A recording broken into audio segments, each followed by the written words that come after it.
Good day, ladies and gentlemen. A warm welcome to our free POPIA webinar for today. My name is Lettie Janse van Vuuren and I will be your facilitator for the next hour or so. Our webinar topic is POPIA is here to stay.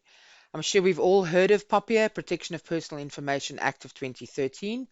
Some of us have gotten ready, some of us have not. Some of us are only waking up now after what we perceive to be the original deadline. So hopefully in this session, we are going to be able to help you to monitor your compliance, to give you a tool. Yeah, I know we advertise that you will be receiving our free compliance checklist, and that's definitely a big plus. So I look forward to showing that to you and how you can use that to help you with your POPIA compliance. And just remember that we're all in the same boat, all right? We're all at different stages. We're all on the same ocean, but we're not all in the same boat. Some of us are more progressed. Some of us are further ahead. Some of us are in sailboats. So it just depends on which boat you are. But we're all in the same on the same ocean doing the same trip. So hopefully with today, I'm going to focus on how you can ensure that you are POPIA compliant, and if not, which steps you need to take to be able to prove that. So I've also added in today, because we have been privy to some updated information, we've also included that in your contents as well. So there's a little bit extra. Just a little bit more about myself. You'll see that I am currently the head of technical at SAAA, and then I also do a lot of consulting. I do the webinar hosting, and the research is my bread and butter. That's my passion in life. And then the webinar hosting, of course, because yes, I can definitely talk for hours on end. And the best of it all is that I get to live my passion. And in doing so, I get to tell other people how to do things if and with my advice.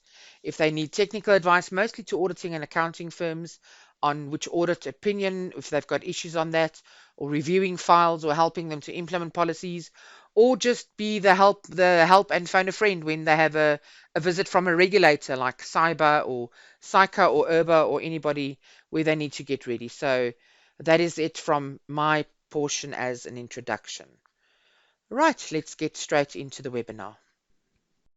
I always just, don't just ask a question to say, when did this change? When did what change? Because when I look at the chat log, I'll go through afterwards to make sure everything is up to date. What I do is I take the Q&As that we received, and I'm planning to have a Q&A webinar next month on all the POPIA Q&As that we've received, and I think that will be a very worthwhile document to actually publish. All right. So in terms of the contents for today, we're going to start off with an introduction, a little bit of a recap on the basics. Okay, so we're going to go through that basics document that I gave you very briefly. It's my summary gift to you. Then I'm just going to quickly talk about the latest updates from the information regulator. Things have changed, so we just need to go with the flow and update ourselves as well. Then we're going to obviously look at our free POPIA compliance checklist, which you are able to get today. And I'm just going to show you how to use it. All right. Then we're going to talk about the crux of how to ensure compliance. And they consist of these three items here: lawful processing of information, information officer, and adequate safeguards. Those are three of the most important things that you need to comply with if you want to make sure that you are compliant. If you've dealt with those three issues, you should be about 90% of the way. All right. Of course, included in your lawful processing is a lot of stuff. All right. So that we're going to deal with all of those three. Then we're going to briefly look at digital signatures, just a little bit on, I found an interesting article on it. So I've included for you a little bit about when to include a digital signature and when is an electronic signature okay. All right, because there is a difference. And then lastly, I'm going to look at consequences of non-compliance, followed then by just a quick recap. Okay. So let's jump straight into it. If at any point in time you have a problem and you cannot hear properly, or you've got issues with anything, don't worry about it. Just type in your little message, and we've got Jeremiah online that will be able to deal with all of your logistic questions. All right. Is the sound okay now for everybody? Can we just check?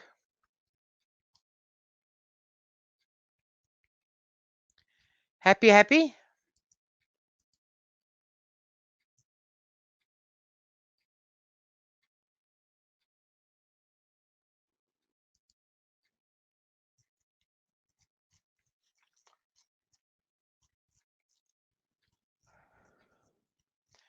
Let's just check if we've got pictures and sounds and everything. Great. Okay. So everything is fine. The sound is great. No problems. Okay, wonderful. I know that there was still a problems. Still no sound. Okay, you'll Jeremiah will sort out those of you. Okay. Okay. So I'm pretty loud and clear. If you have issues, please just go through. Okay. On the introduction side, there is an assumed knowledge that I'm sure you've already got. Okay. I'm sure all of you would have had some exposure to POPIA. Okay.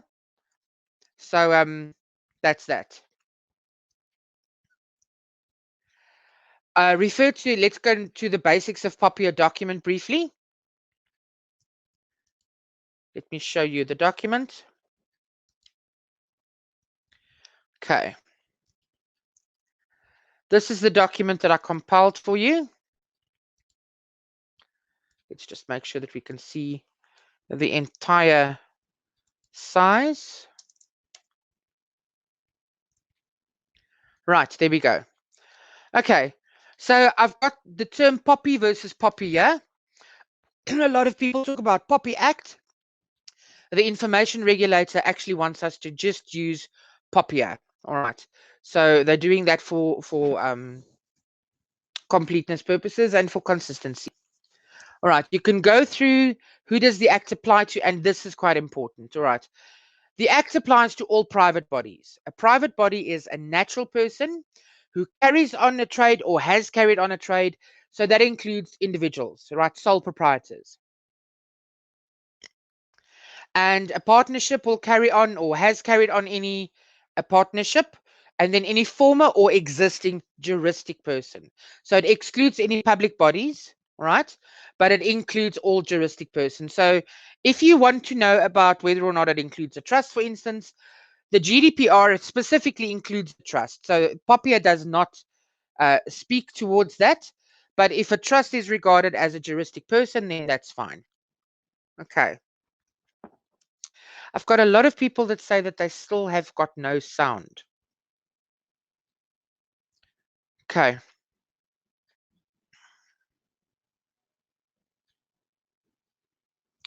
I've got others that say the sound is good. All right. Picture is good. Sound is good. Let's move on. All right.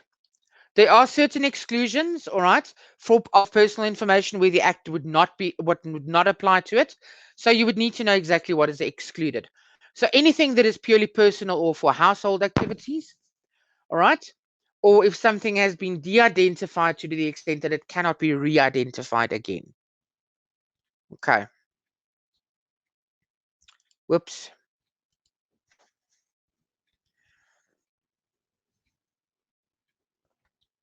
Okay.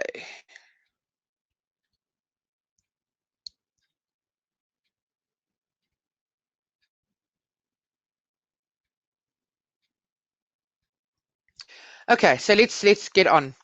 So then I've basically discussed who the role players are. All right, who are the role players? The data subject, responsible party, operator, information officer, obviously the most important one. All right. The basics of POPIA documents is available afterwards, yes. So definitely.